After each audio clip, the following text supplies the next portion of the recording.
Bugun biz siz bilan birgalikda makon va zamon bo'ylab tasavvuriy sayohatga chiqamiz. Hozir biz galaktikalar aro makonda, Yer sayyorasidan milliardlab kilometr uzoqlikdamiz. Biz ikki qo'shni galaktika, o'zimizniki, ya'ni Somon yo'li va uning qo'shnisi Andromeda galaktikalari orasida yo'qolganmiz. Atrofimizda makon deyarli mukammal bo'shliq. Ammo shunday bo'lsa-da, bu biz hech qayerda emasmiz degani emas. Atrofimizda bir to'r to'qilgan.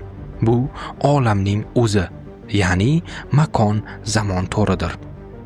Bu xayoliy panjara ko'plab zarrachalardan iborat bo'lib, u bizga ko'rinmas hodisalarni, olamning shakli va dinamikasini tasavvur qilish uchun imkon beradi. Biz turgan joyda bu panjara tinch, jim va harakatsiz. Agar bir toshni uloqtirsak, u to'g'riga uchib, bo'shliq orqali abadiy uzoqlashadi. Ammo aslida bu to'r butunlay qimirlamas emas.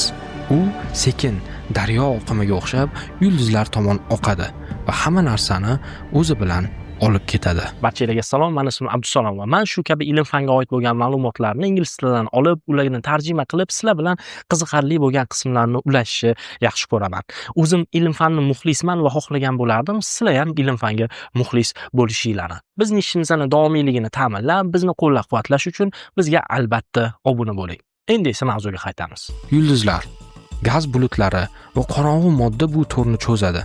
Uni o'ziga tortadi. Shu tarzda ikki galaktika asta-sekin bir-biriga yaqinlashib bormoqda va bir necha milliard yil o'tib, biz allaqachon yo'q bo'lgan paytda, vallohu alam, Somon yo'li va Andromeda birlashib bitta galaktikaga aylanadi.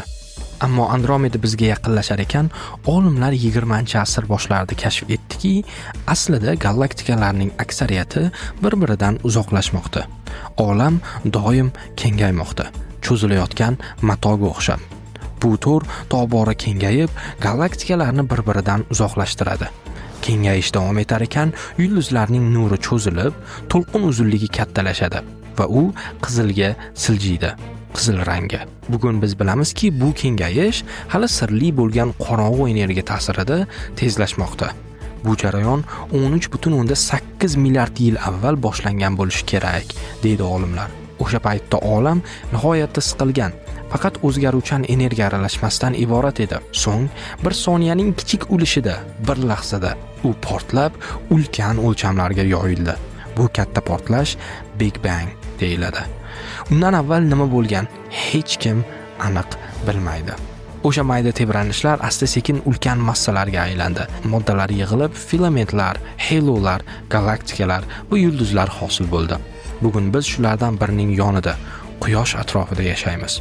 Quyosh atrofida ko'plab jismlar, sayyoralar, asteroidlar va kometalar harakatlanadi. Quyoshning ulkan massasi makon-zamon to'rini egadi. Shuning uchun bu mato Quyosh tomon oqib, hamma narsani o'zi bilan tortadi. Shu sababli sayyoralar Quyoshdan uzoqlashmaydi. Ular to'g'riga harakatlanadi, ammo oqim ularni doimo markazga qaytaradi. Sayyoralar ham o'z navbatida to'rni ozroq egadi. Masalan, Yer o'zining tabiiy yo'ldoshi Oyni, shuningdek barcha sun'iy yo'ldoshlarni o'ziga tortadi.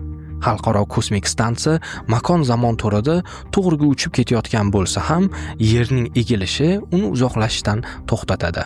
Yerdan uzoqroqda to'rning cho'zilishi juda ham sekin. Shuning uchun tez harakatlanuvchi obyektlar bemalol qochib chiqishi mumkin. Ammo markazga yaqinlashgan sayin oqim zichlashadi, tezlashadi va aynan shu sabab raketalar Yerdan chiqish uchun ulkan tezlikka erishishlari shartdir. Bu to'r markazga qarab oqadi. Agar bir nechta olmani bir joydan tashlasangiz, makon, zamon ularni bir tomonga tortadi va boshqa yo'nalishda cho'zadi. Bunga tidal forces, ya'ni gelgit kuchlari deyiladi. Xuddi shu ta'sirni Oy Yerga ko'rsatadi. U suvni tortib, dengiz sathida to'lqin hosil qiladi. Bu orqaga, oldinga harakat Yerning o'z o'qi atrofida aylanishini natijasidir. Yer 24 soatda bir marta aylanadi. Bu esa makon-zamonni ozgina o'ziga ergashtiradi. Shu sababli biz olmani tashlaganimizda ham u hali Yerga tegmagan bo'lsa-da, planetaning aylanishi uning yo'nalishiga biroz ta'sir qiladi. Yer ichkarisida to'r pastga qarab oqishda davom etadi. Hamma narsani markazga tortadi. Ammo yer materiyasi bunga qarshilik ko'rsatadi. U ulkan ichki bosim hosil qilib, o'zini qulab tushishdan saqlaydi. Biz sakraganimizdan keyin oyoqlarimizda sezadigan zarba aynan shu qarshilik kuchidir. Markazda esa oqim birlashadi. Va agar bir koptok yer yadrosidagi bosimga dosh bera olsa, u markazda harakatsiz qolgan bo'lardi. Zarrachalar esa oqim bo'ylab pastga tushib, so'ng yana tepaga qaytadi.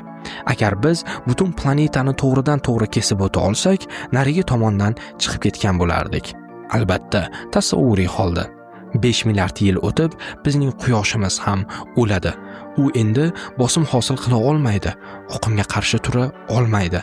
Yadro o'ziga cho'kadi va nihoyatda zich oq mitti yulduzga aylanadi. Tashqi qatlamlari esa sekin kengayib, planetar tumanlik hosil qiladi. Ammo barcha yulduzlar shunday yo'qolmaydi.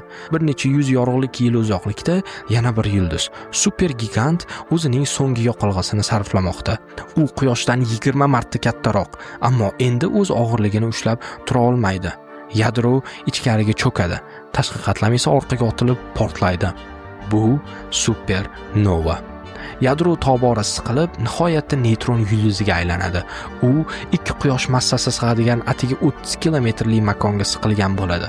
Bu joyda makon-zamon shu qadar tortilganki, hatto yorug'lik ham egilib, g'ayrioddiy optik effektlar hosil qiladi. Va bir necha ming yorug'lik yil uzoqlikda esa undan ham yirik yulduz portlash arafasida. Bir lahzada yadro markazga qulaydi. Tashqi qatlamlar portlab, tashqariga uloqtiriladi. Bu safar borliq kuchliroq chiqadi. Yadro butunlay markazga tortilib, barcha massa kichik sohada jamlanadi va aynan shu yerda molekulalar va moddalar 6 oy ichida ingliz tilida gapiradi. Chunki u molekulalar ingliz tilini Iconda mandan o'rganishadi. Ha, mandan. Meni ismim Abdusalom va men Amerikada 10 yil yashadim. Yaqinda sentyabr 19-sida O'zbekistonga qaytib keldim va qaytib kelgandan beri Icon o'quv markazida dars beryapman. Agar ingliz tilini Amerika uslubida ravon, chiroyli talaffuz bilan gapirmoqchi bo'lsanglar, quyidagi raqamlarga murojaat qiling. Sizlar bilan darslarda ko'rishamiz. Endi esa mavzuga qaytamiz. Ma'lum bir hudud bor. Bu joyda makon shu darajada egilganki, to'r yorug'likdan tezroq oqadi. Hech narsa bu jarlikdan chiqib qutula olmaydi. Hamma narsa pastga tomon sudraladi. U yerda tinch turish ham, signal yuborish ham mumkin emas. Bu qora tuynuk. Ba'zi qora tuynuklar boshqa yulduzlar yaqinida paydo bo'ladi va ularning moddasini tortib oladi. Bu modda o'ta issiq plazmaga aylanib, qora tuynuk atrofida aylanadi. Bu plazma energiyasini yo'qotib, markaz sari spiral shaklida tushadi. Bu akkretsion disk deyiladi. Qora tuynuk ichida markazga yaqin joyda oqim cheksiz tezlashadi. Har qanday jism yirtiladi, atomlar ajraladi. Bu spagetifikatsiya deyiladi. Hozircha bizning nazariyalarimiz qora tuynuk markazidagi kvant jarayonlarini to'liq tushuntira olmaydi. Ammo olamda hech narsa harakatsiz emas. Yulduzlarning deyarli barchasi aylanishda. Ular o'lganda, yadrolari siqilib qora tuynukka aylanganda, ularning aylanishi ham makon-zamon to'riga muhrlanadi. To'rning o'zi ham bu aylanishni davom ettiradi. Ma'lum bir masofadan pastda qora tuynukning egrosferasi ichida butun to'r yorug'likdan ham tezroq aylanuvchi gidropga aylanadi. Bu gidrop ichida barcha jismlar qora tuynuk aylanish yo'nalishida harakatlanishga majbur bo'ladi, hatto yorug'lik ham. Gorizont ostida esa to'r yorug'likdan tezroq qulaydi. Bunday qora tuynukda nazariy jihatdan ikkinchi ichki ufq bo'lishi mumkin. U yerda markazga tortuvchi kuch va markazdan qochma kuch muvozanatlashadi. Matematik modellar bu ichki ufqlarni oq tuynuklar bilan bog'laydi. Go'yo ular orqali boshqa olamlarga chiqish mumkindir. Ammo amalda bunday ichki ufq juda beqaror va ehtimol mavjud emas. Qora tuynuk markazdagi haqiqiy tuzilma hali ham sirligicha qolmoqda. Agar ikki qora tuynuk uchrashsa, ular o'zaro raqsga tushadi, bir-birini tortib, tobora tezroq aylanadi va oxirida birlashadi. Yangi qora tuynuk hosil bo'ladi. U pufak kabi tebranadi va asta-sekin barqarorlashadi. Bunday hodisalar paytida butun olamning matosi tebranadi. Gravitatsion to'lqinlar hosil bo'ladi.